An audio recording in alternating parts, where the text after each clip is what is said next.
natin kinanta, no? Ang natatanging kayamanan ko, ikaw ay sambahin. Wagas na pagsingkay iyong digwin, halakit na awitin.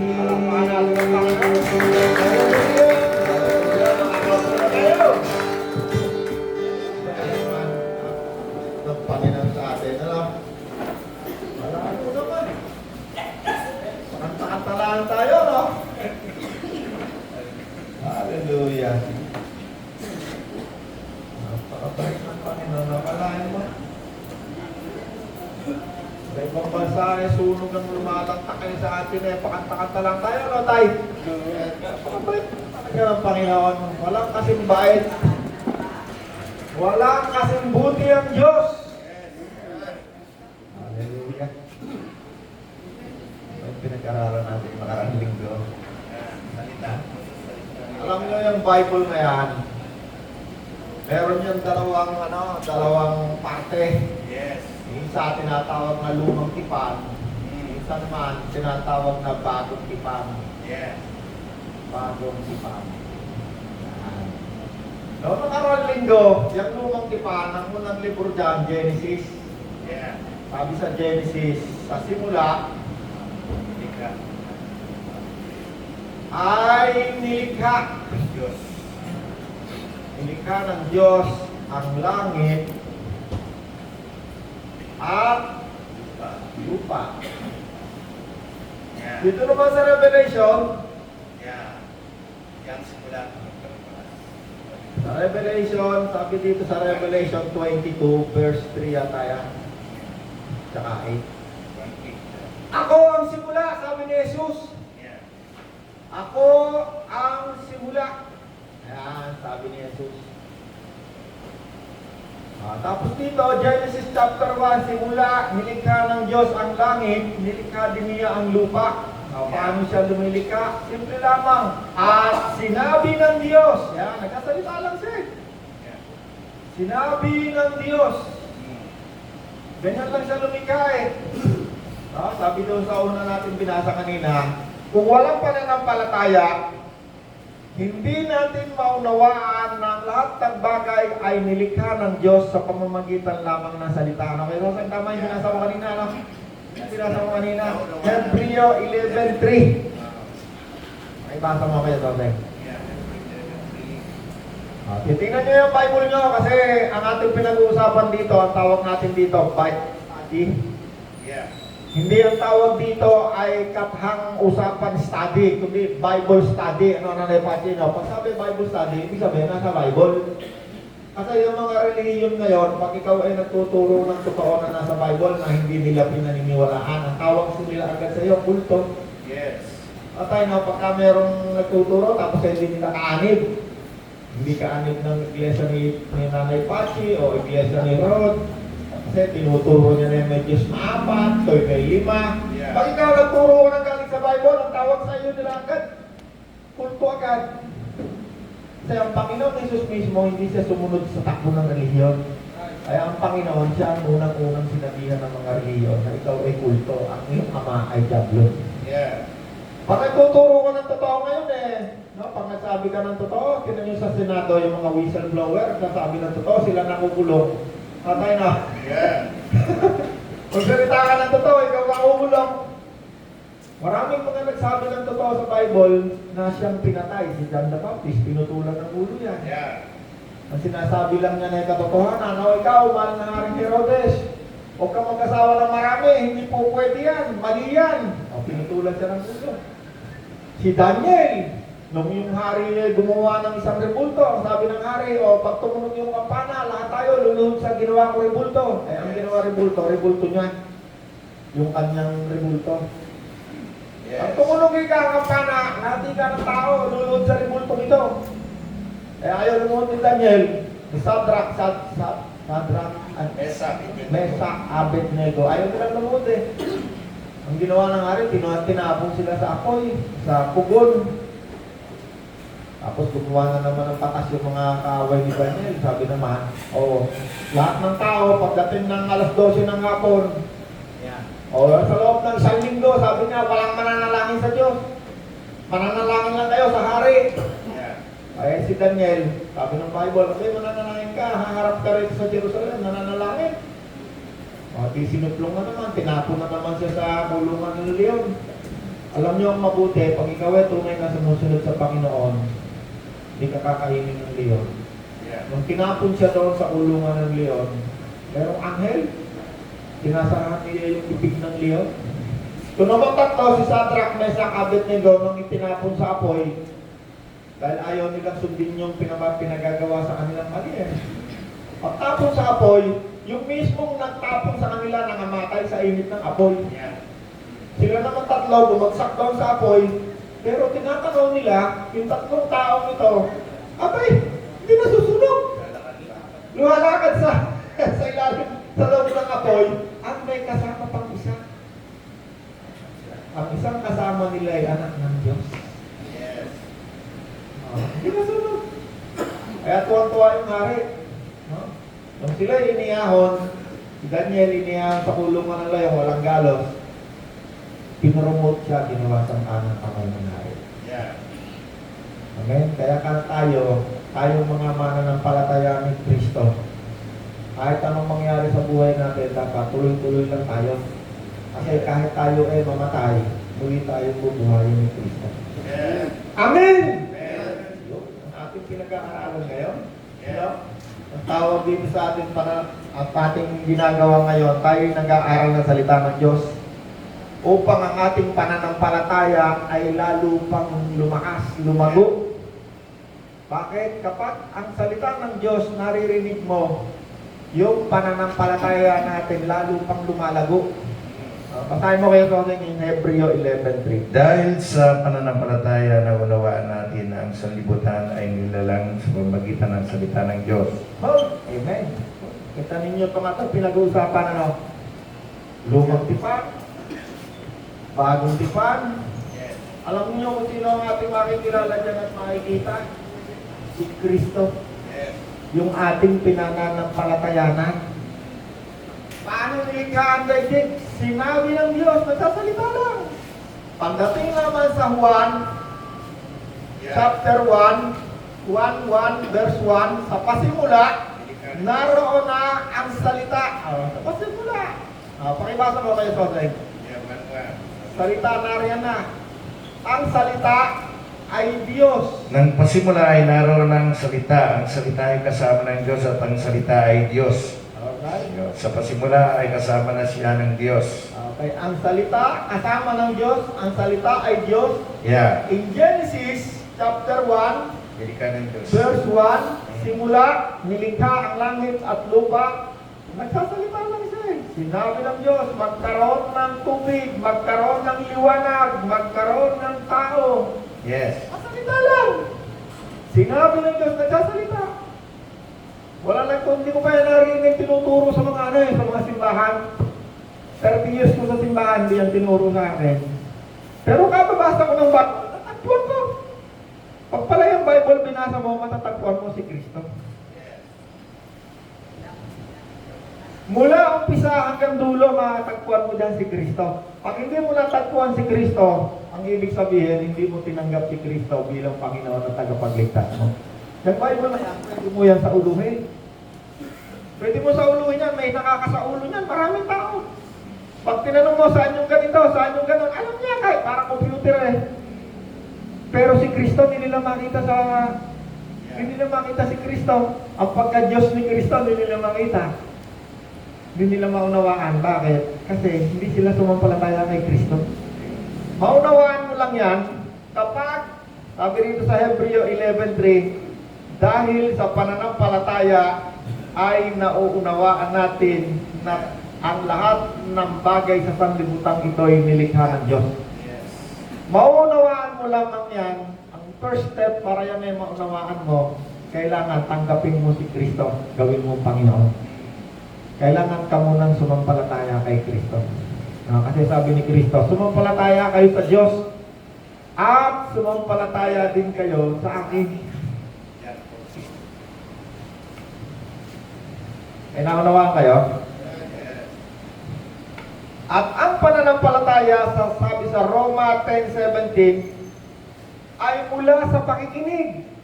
Yan ang ginagawa natin ngayon.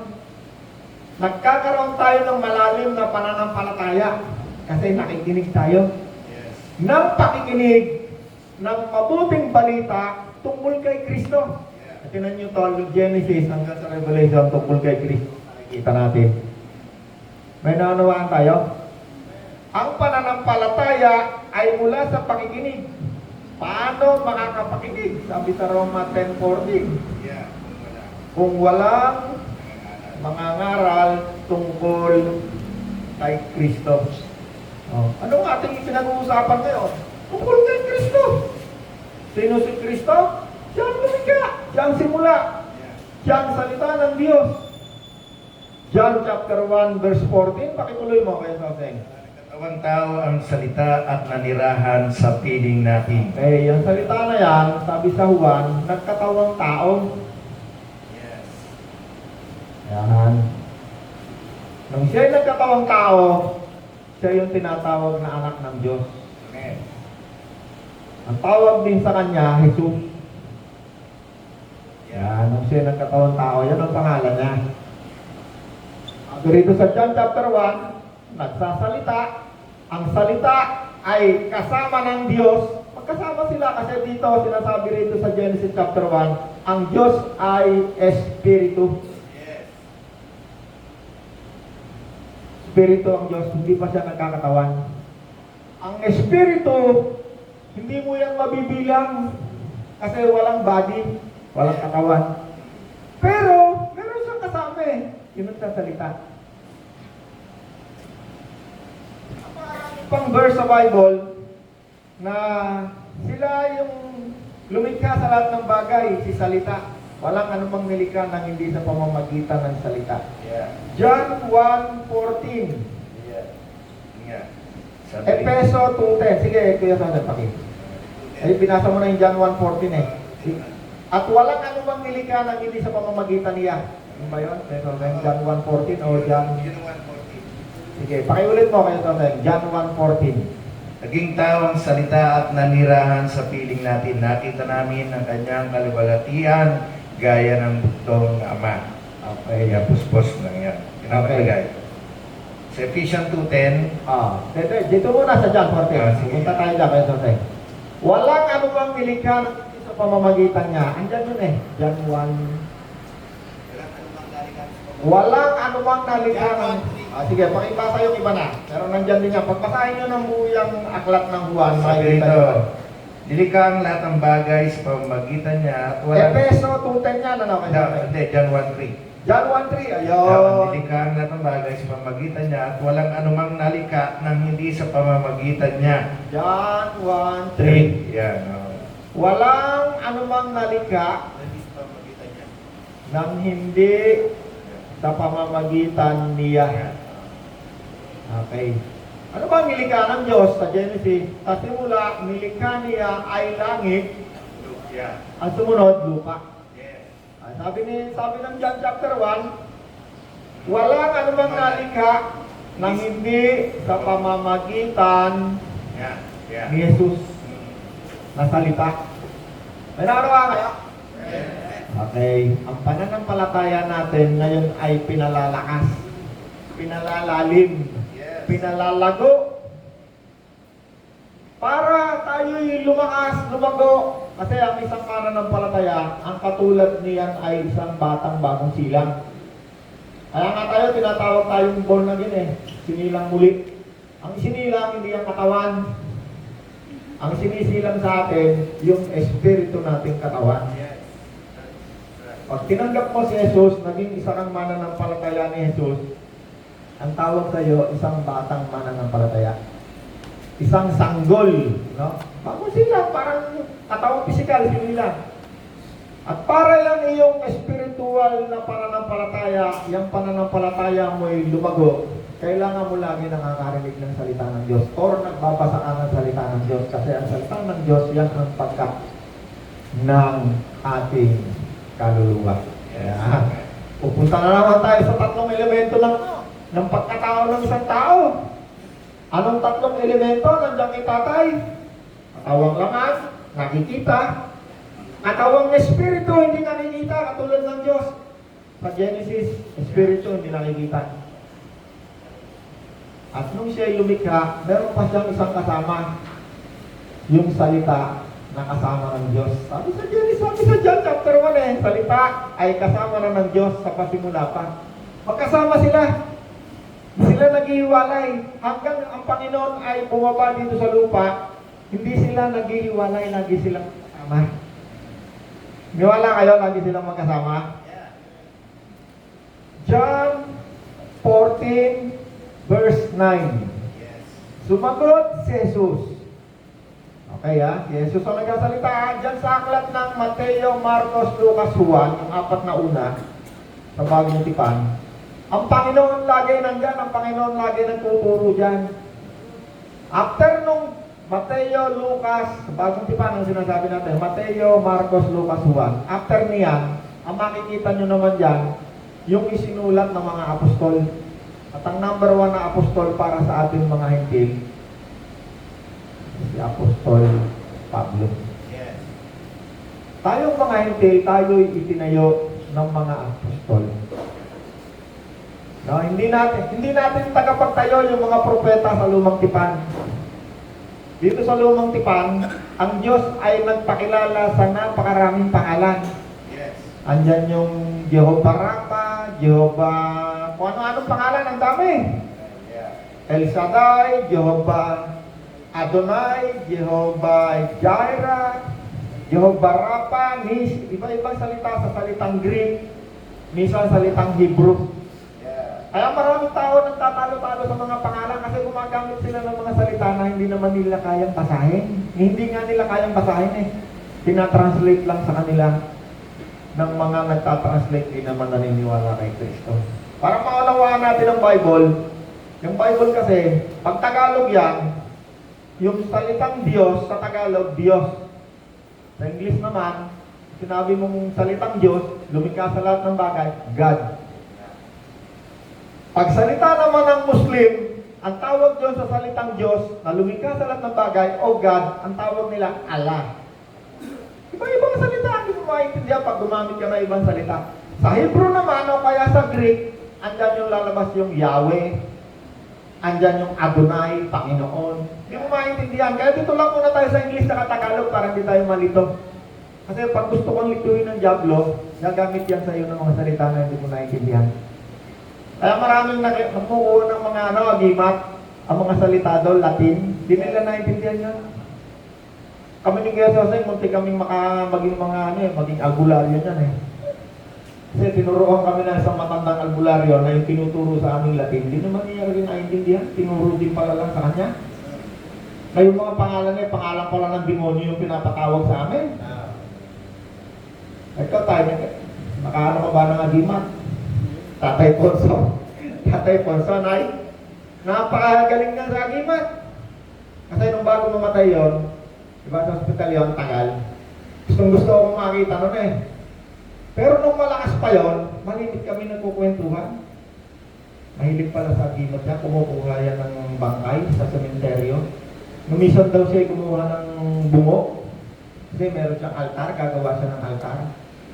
Pagkuha raw niya ng bungo sa sementeryo ating gabi, may nagtulong daw sa kanya Ngayon na mabisa Borong yata, nagtatata. Hanggang pag-uwi daw na ng bahay, naabot siya ng demonyo hanggang sa yung yero lang. Pag mula noon, pakot-sarang dilubyo inabot ng buhay niya. Tungkol ito sa akin ay bago pumatay. Saan tamakmak daw ng problema inabot niya? Tanda-tanda raw niya. Pati si Ate Celia, sabi niya, yung di ka tayo na, kaya si Celia parang lagi ikang nakakupos.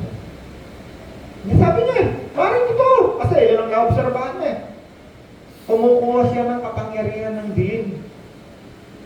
Kapangyarihan ni Satanas. Mga lihim na nakaalaman ni Satanas. Nasa Bible din yan Yeah. Kaya lang, pag yan ay nalaman mo yung lihim na kalaman ni Satanas, lihim na karunungan, magdadanas ka dyan ng samot-saring dilubyo sa buhay. So, ang mahalaga nating tuklasin ay yung revelation tungkol kay Jesus. Mga kaalaman na ipinahayag na sa atin ni Kristo sa pamamagitan ng kanyang mga isinusugong mga tao. I believe isa ako sa mga isinugo ni Kristo para mangaral ang salita ng Diyos. Kasi kung ako lang, kung wala si Kristo, pakialam ko sa kanya, trabaho na tayo lahat. Kailangan kumita tayo ng pera. I believe. Sinugo ako ni Kristo kasi natuto ako magmahal sa mga tao. Dati wala akong pakialam sa mga tao. Mahalaga, masaya ako. Lahat ng papatol sa akin, papatulang ko. Saan dyan ang maputing hita? Diba? Oh, alam natin lahat yan eh. Masama ang ating pag-iisip. Yes.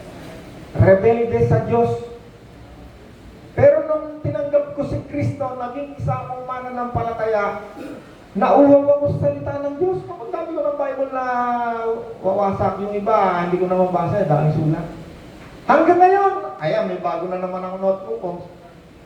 Araw-gabi nagbabasa ako ng salita ng Diyos kasi yun ang pagkain ng aking katawang kaluluwa. Kaya ako'y nangangapagpakain kasi ako'y kumakain, pinapakain ako ng Diyos. At kayo man na kumakain ngayon, hindi maaaring manatili kayong kumakain, pinapakain nga. Sa araw, magbabahagi rin kayo ng salita ng Diyos. Kasi ako, hindi ako kalahin, babahagi ako ng salita ng Diyos eh. Samot-saring kabalbalan ng pinaggagawa ko ng mga bata pa eh.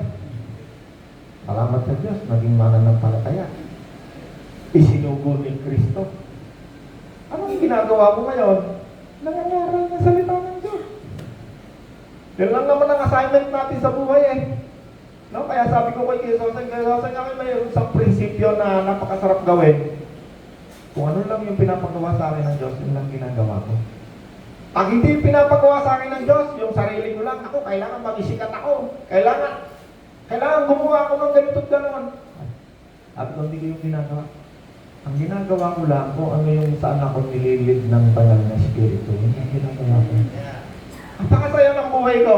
Yung Monday, ako gusto ko lang yung lumarating. Bakit? Ito ang pagkain ko. Narinig nyo na yung sabi ni Kristo, meron akong pagkain, din nyo alam. Ang pagkain ni Kristo yung magbahagi ng salita niya. Magpakain sa mga tao. May natututunan kayo? Okay. Sa lumang tipan, nagpakilala ang Diyos sa mga ano-anong pangalan, Shalom, Elohim, okay. Sa bagong tipan, ang Diyos ay nagpakilala rin. Alam niyo kung anong pangalan pinakilala sa kanya ng Diyos? O sino ang Diyos? Siya ay pinakilala ni Jesus.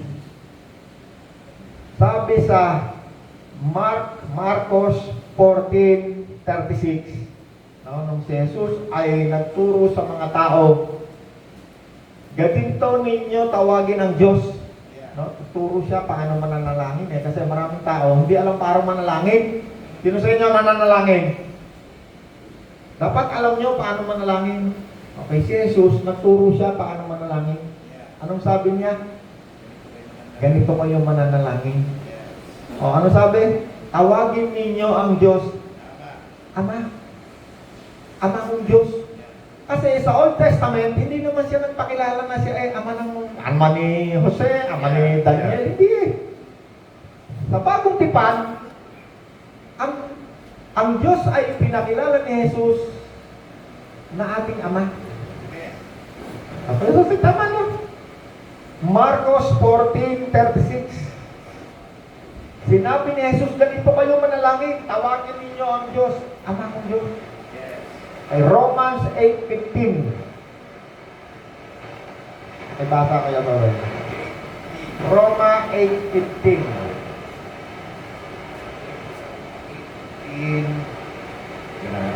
Saka Galatia 4:6.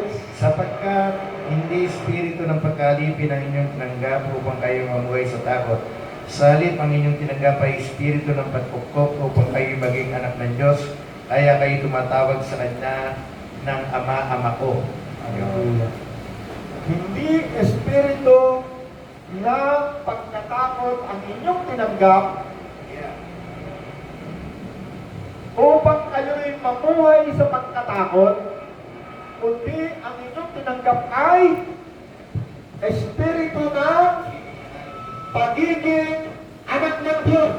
Yeah. Ano ba na tumanggap ng Kristo? Ang isang anak ng Diyos.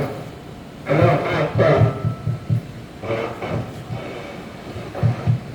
Hello. Sino sa inyo tumanggap kay Kristo? Amen. Okay. Nung tinanggap niya si Kristo, actually tayo ay hindi tunay na anak eh. Ang tunay na anak, mga Israelita, sila yung mga pinili. Yes. Ang tawag sa atin, mga adopted. Yeah. Kumbaga sa puno, lagyan tayo ng halimbawa, no, kung naiintindihan niyo yung sa agriculture, Yeah, grabe. ang puno, yan yung natataniman ng iba.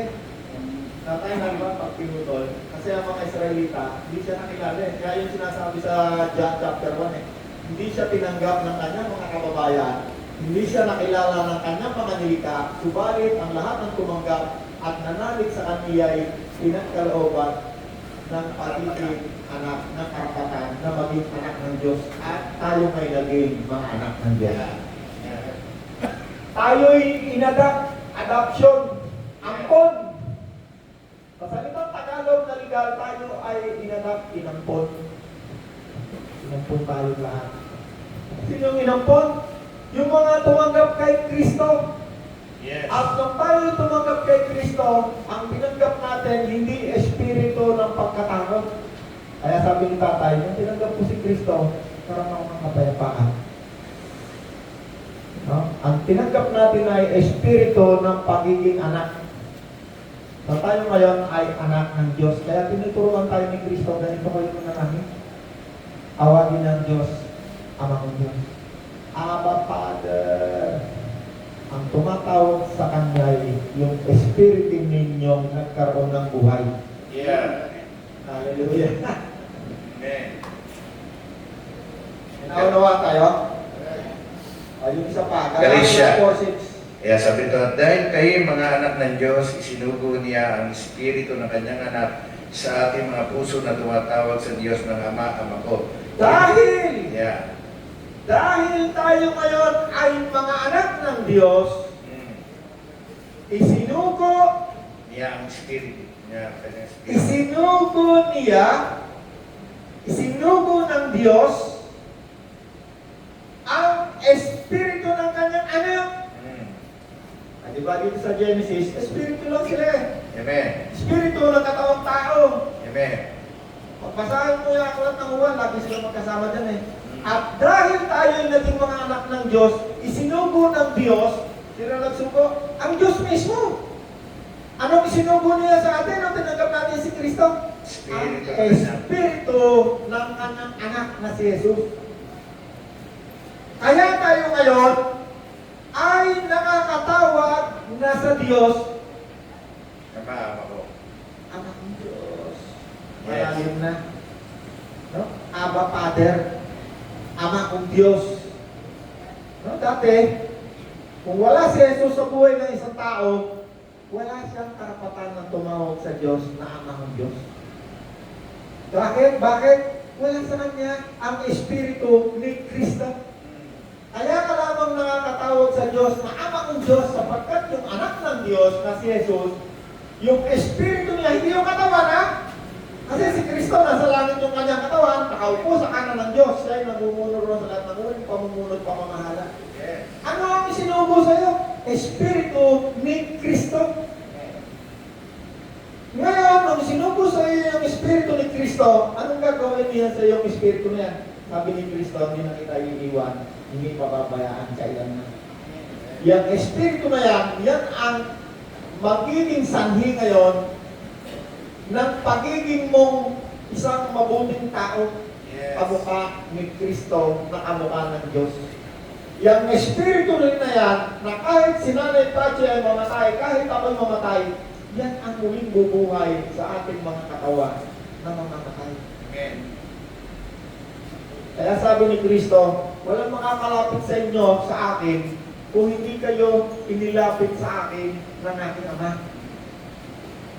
At walang makakaagaw kanino man sa inyo sa aking Ama sapagkat siya'y takila sa lahat. Yes. Ang Panginoon kasi pag yan ay nagsalita, spiritual. Kaya malimit, mga tao, pagka nagtuturo yan, ako ang pagkain. At hindi nyo ako kinain, ilinom mga aking dugo, wala kayong buhay na walang hanggan. Ang gagawin ng mga tao, pupulot ng bato, papatuloy. Kasi hindi nila maintindihan yung tinuturo ni Kristo. Yes. Tinatanong niyo ba yung sinabi ni Kristo? Ang salita ko yung Espiritu Buhay. at buhay. Kaya yung baptism in the Spirit, pag ikaw ay naging anak ng Diyos, nagbasa ka ng salita ng Diyos, lalalim ka sa salita ng Diyos, ayun na yun. Alulubog ka na sa salita ng Diyos. Mababaptize. Baptiso, ibig sabihin ng baptiso, inilubog sa ilalim. Kaya yung baptism sa tubig, si Nanay Bachi, ilulubog yan ng tubig. Yes. Baptiso sa tubig. Simbolo ng kanyang public declaration nyo ng pagtanggap mo kay Kristo. Baptism, simbolo ng pagsisisi. Yes. Public declaration ng pagsisisi. Natututunan na ba kayo? Yes. Hallelujah. Ay, unti-unti lang. Hindi naman natin kailangan mabilisan. Okay, balik tayo dito sa... Matagal akong hindi nakapagturo, kaya nga halos mapuno itong akin. Ano ba yun? Galatia 4:6. Nabasa na natin yan, may sonay. Papasahin ko yung 7, maganda rin yun eh. Sige. Ginawa na kayo ng Diyos ng mga anak at hindi na mga alipin. Kung gayon kayo mga tagapagmana niya. Hallelujah. Susunod mo babasahin Mateo 6:9. Ano raw tayo ngayon bilang anak? Tagapagmana. Tagapagmana, yan. Isipin mo, tagapagmana ka. Tatay, ikaw, minamana ka ba sa tatay mo? Wala ka na eh. Alam mo yung malimit minamana, yan lupa. Yes. Real estate. Malimit yan minamana ng mga mayayaman eh. Pero pag dito, meron din, kahit mga gamit. Kasi nanay ko, minamana eh. Yung kaldero. Yung kaldero ng nanay ko nung aral. Yeah. Sabi na kamuhi kaya kaldero na yan, hindi kaya nauubusan ng pagkain. Kasi kami pito, bali siya, pati yung dalang. Eh, hindi naman kalakihan. Kamuhi kaya kaldero na yan. Hindi kaya nauubusan ng pagkain ng bigas. Hindi namin nauubos, talagang siguro. Kaya yung daw ay bigay sa kanya ng kanyang nanay pa. O nanay yata. May naman na. Alam nyo, tayo, pag tayo anak ng Diyos, pagmana. Alam nyo kung ano ang ating mamanahin? Mamanahin natin yung lupa. Isang lilang taon tayo ang mamanahin. Hindi ba na kayo ba? Yeah. Hindi na kailangan mo mandidato ni Kuya Edwin ng kapitan para mamahala. Hindi na kailangan. Bakit? Ang isa sa ipapamahala sa atin ng Diyos, papamana, yung lupa, papalad ang may malinis na puso. Mamanahin nila. Marami pang pangako sa tagapagmana, hindi lang yun, marami pa. Yeah. Eh, ang Diyos ang may-ari ng lahat ng bagay. Wala ba kayo? Ang Diyos ang may-ari. Siya ang lumikha eh. Yeah. Kaya nga ako minsan ayoko man sabihin abay ako'y anak ng Diyos. Yeah. Bakit? Kasi, itong mga bagay na naririto sa akin, galing sa Diyos eh. Kasi siya may-ari eh. Yes. Right. Eh, itong mga turo na ikapo na sila raw anak ng Diyos, bakit kayo kahihirap nyo? Wala ba lang kayo kahit anong bagay sa buhay? Pag ikaw naging anak kayo ng Diyos, mag-uumpisa ka na sumagana sa buhay mo. Yes. Kasi ako, 30 taon na ako, anak ng Diyos. Dumampalataya. Dati wala rin ako kahit isang gintong buhok.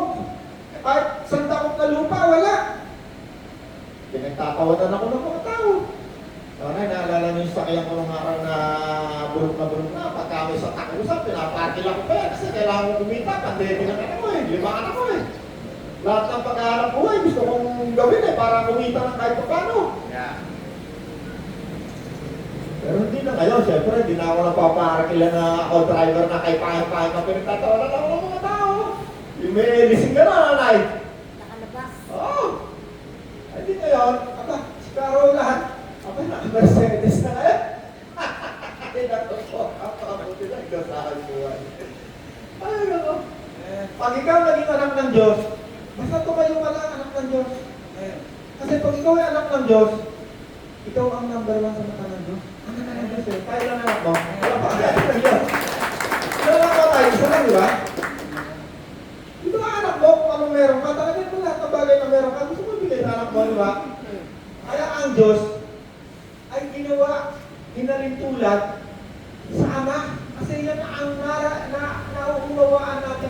tao na isa sa pinakamalalim na relasyon na naunawaan natin.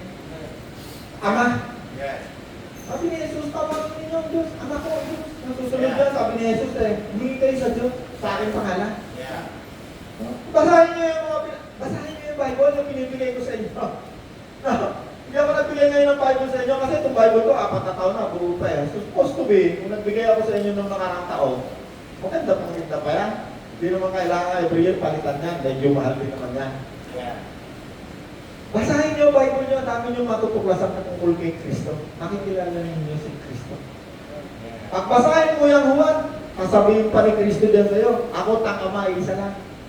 Pag kilala mo ako, sabi ni Jesus, makilala mo na ang Ama. Okay, balik tayo rito. Sinabi ng Diyos, nagkasalita lang. Sumunod yan, Genesis chapter, sabi niya, ngayon, lalangin natin Tao.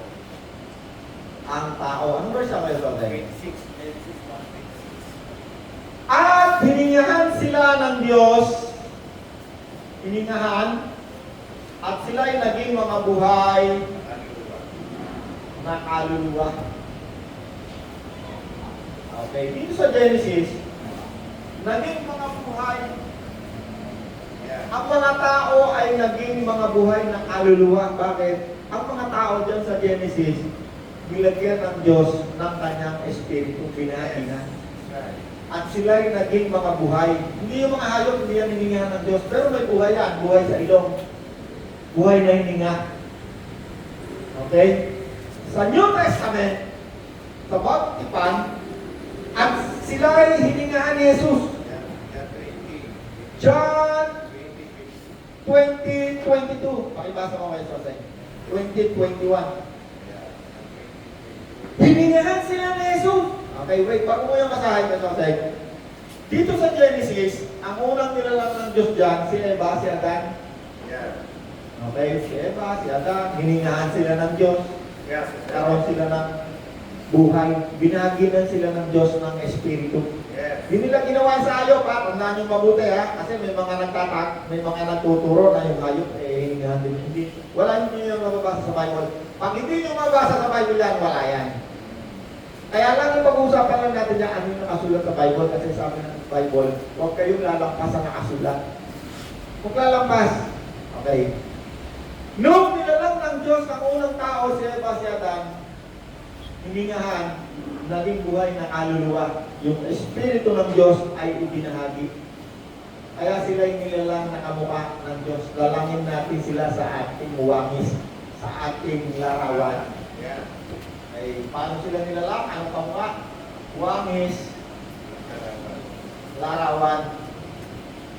Pero tandaan natin, ang Diyos wala pang katawan siya. Espiritu pa lang siya. Yeah. Sa Genesis, ang larawan at wangis na pinabanggit dyan ay yung kabutihan ng Diyos. Every time sa ilalim ka ng mga bagay, nakikita, nakita ng Diyos ang kanyang nilikha.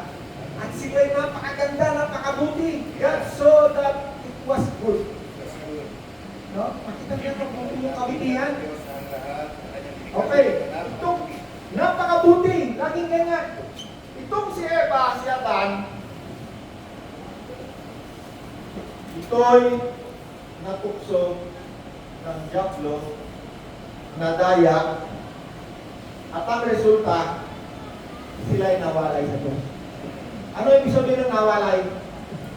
Communication. Ano ibig sabihin ng namatay? At sila'y namatay. Sabi, sila'y namatay, sila'y nawalay. Namatay yung sila ng pisikal. Bakit? Kasi dati hindi na sila dapat mamamatay, wala sila namatayan. Pero dahil sa diablo, nadaya sila ng diablo, sabi ng diablo sa kanila, Eva, Adan, hindi totoo ang sinasabi ng Diyos. Mas maganda kayong maniwala sa akin kasi mas magiging kayong matalino, magiging kayong Diyos, magiging kayong katulad ng Diyos, nadaya sila. Ang naging resulta, itong si Eva at si Adan na to, naniwala sa diablo, at sila'y namatay.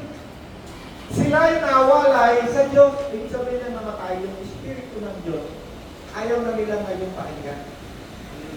Kasi doon sa paraiso, kung saan sila ginawa ng Diyos, Diyos ay na bumababa doon sa Garden of Eden, meron silang fellowship na nag-uusap sila. Kasi yung espiritu na inilagay ng Diyos sa tao, ay naroon sila yung merong ugnayan. Sila'y buhay. Meron silang relasyon. Nung sila'y nagaya, at nalaglag ang taong nawalay. Okay? Kaya ang mga tao, naging masama.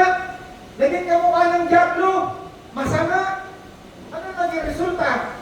Panahon ni Noah, binasak ng Diyos ang daigdig sa pamamagitan ng tubig. Walang itinirang may buhay, kundi ilan lang. Yung nandun lang sa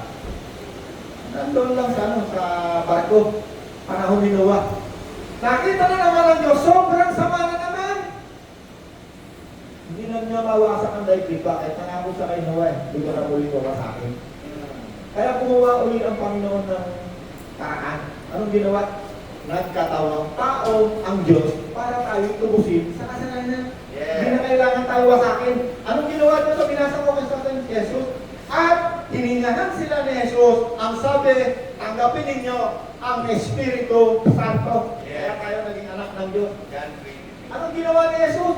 Hiningahan. Muling ibinalik yung Espiritong nawalay sa mga taong tumanggap kay Kristo. Yan din yung sinasabi na ang lahat ng tumanggap kay Kristo ay pinagkalooban ng Espiritu ng kanyang anak. Ibinigay ng Diyos ang Espiritu ng kanyang anak, na kanyang kasama. Kaya ngayon tayo ay naging anak ng Diyos. Nagkaroon na ulit tayo ng buhay. Sabi ni Jesus, ako yung buhay. Amen? May natutunan tayo? Amen. Hallelujah. Ang pananampalataya ay nakukuha sa pakikinig. Ng pakikinig ng mabuting balita tungkol kay Kristo. Walang mangangaral kung walang susubo ang Diyos. Amen! Natutunan kayo? Pwede kayong magtanong ha, kung gusto nyo magtanong. Sasagutin kayo ni Kuya Soseng. Si Kuya Soseng, yan ang magaling, napakagaling niya. Alam niya, parang computer yan. Lalangin natin ng Diyos, magpaaram, Genesis 2, hiningahan ng Diyos. Okay, 4, nagpakilala ang Diyos sa Old Testament, kung ano-ano pangalan, Yahweh, El Shaddai, kung ano-ano. Ngunit sa New Testament, sa Bagong Tipan, ang una palang ginawa ng Diyos, hindi muna nakipagtipan sa atin, sa mga hindi. Ang unang ginawa ng Diyos, doon muna sa kanyang tunay na bansang pinili, mga Israelita. Pero hindi sa tinanggap, kaya ngayon, nadamay tayo. Nadamay tayo kasi yung mga apostol dati nandiyan lang sa Jerusalem yan, hindi naman nalabas yan, yung mga naipati na. Doon lang yan, sa Jerusalem. Andon lang yan sa Israel. Sabi ni Kristo, hanggang hindi kayo napagkakalooban ng Espiritu Santo, huwag kayong aalis ng Jerusalem. Kaya nung si Jesus ay bago umakyat sa langit, pupunta naman tayo sa Book of Acts, ang Espiritu Santo ay pinagkaloob upang ang mga tao ay magkaroon ng buhay. Spiritual, sige, gagawin. Noong una, nagsalita ng Diyos sa ating mga ninuno sa iba't ibang panahon, sa iba't ibang paraan sa pamamagitan ng mga propeta. Ngunit sa mga huling araw na ito, siya ay nagsalita sa atin sa pamamagitan ng kanyang anak. Sa pamamagitan ng anak ay nilikha ng Diyos ang sanlibutan at siya ang piniling tagapagmana ng lahat ng bagay. Nakikita sa anak ang kaluwalhatian ng Diyos kung ano ang Diyos. Sa pamamagitan ng anak ay nilikha Ang lahat ng bagay. Ulit-ulit lang sa New Testament yan na siya ang lumikha. Pero pag hindi mo nabasa yan, baka hindi mo maintindihan kasi yan yung pinakamalalim dyan. Sa paglikha. Ang tawag yan, yan ang pananampalataya na nagmula dyan sa Genesis. Si Abraham, yan ang pinaniniwalaan eh. Ang aking Diyos ay ang Diyos na lumikha ng langit at lupa. Ang tawag doon, monolithic. Itong mga disipulo ni Kristo, yan din ang pananampalataya. Pag sila nananalangin, O Diyos na lumikha ng langit, lupa, dagat at ang lahat ng naririto. No, yan din ang pananampalataya ng mga apostol. Ang Diyos na lumikha ng lahat ng bagay. Ang isang Diyos na lumikha sa lahat ng bagay. Monolithic. Ang mga propeta monolithic din. Pag sila, ang Diyos na nagmamayari sa akin ay ang Diyos na lumikha ng lahat ng bagay. Ako, pag ako'y tinanong nyo at ako'y nangaral, pag-nangaral ko rin sa inyo, ang Diyos na lumikha ng lahat ng bagay. At si Kristo na ating Panginoon. Kasi isa lamang ang Diyos. Mateo 6:9, Bill Rosen. Ganito kayo mananalangin, Ama namin sumasalangit, sampay ng pangalan mo. Gawa 4:11-12.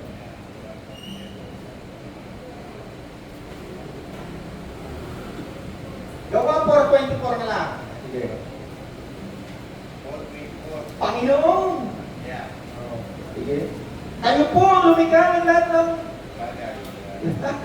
Gawa 17:24. Ano natin gawa 4:24. Alright. Sabi diyan ng ito namamanampalat at sama-sama silang nanalangin. Panginoon, kayo po ang lumikha ng langit at lupa, ng dagat at ang lahat ng nasa mga ito. Kayo po yun. Hallelujah. Makikilala natin si Jesus. Sino si Jesus? Sino si Jesus? Ang lumikha sa lahat ng bagay. Kaya kapag si Jesus nakikilala mo, naku po, banggitin mo lang ang pangalan ni Jesus na walang kaparangan, hindi mo kayang banggitin. Yung gagawan mo siya ng mga biro na kalokohan, hindi mo magagawa. Bakit? Makikilala mo si Jesus. Dahil kasi kapag tayo'y namatay, ang kasama natin papunta sa langit, si Jesus. Paano mo makakasama? Wala ka namang sasakyan doon eh. Sabi ni Jesus, ang daan papunta ron ay ako. Siya yung sasakyan. Siya ang magdadala sa iyo doon sa langit. Pinakaluhan tayo. No? Hindi nyo pwede sabihin. Siguro si Nanay Pachi mauna sa akin na kasi matanda. Ang daming namamatay. Mga bata. So Nanay Pachi, hindi pwede natin sabihin mauna sa akin si Nanay Pachi. Aba, dami nga. Mas nauna pa sa akin. Dami namang nakikita. Mas bata pa sa akin. Namamatay na eh. Hindi na nga nakakatulog. Nung isang araw nga, yung isang pastor na kakilala ko, namatay. Bata pa sa akin. Ang buhay natin, di natin alam hanggang kailan. Ang Diyos lang nakakalam. At hindi rin naman tayo dapat matakot na mamatayan. Bakit? Reality yan na tayo dadaan dyan. Hindi natin pwede sabihin, ako Nanay Pachi, malapit ka na. Ay bakit tayo rin naman ay pupunta rin hindi? Ay huwag natin pag-usapan naman tayo, kakatakot. Wala naman tayo mamamatay. Reality naman yan. Wala naman makakatakas sa atin kahit isa. Kahit yung aso na yan, may makakatakas yan. Lahat yan mamamatay. Ang kabutihan tayo, kahit tayo mamatay, dahil nasa atin ang Espiritu ni Kristo, number 1, pag tayo namatay, ang ibibigay lang sa atin katawan. Ang Espiritu mo kaluluwa, pupunta kung nasaan si Kristo ngayon. Kung wala ka naman kay Kristo, yung kaluluwa mo, Espiritu, pupunta sa tinatawag na daigdig na patay. Na kung saan, sinabi ng mayaman na nakarating doon na nakasulat sa Bible, sa Lucas, na mainit doon. Mainit, naghihirap. Yung description niya doon sa daigdig ng patay eh. Mainit, mahirap.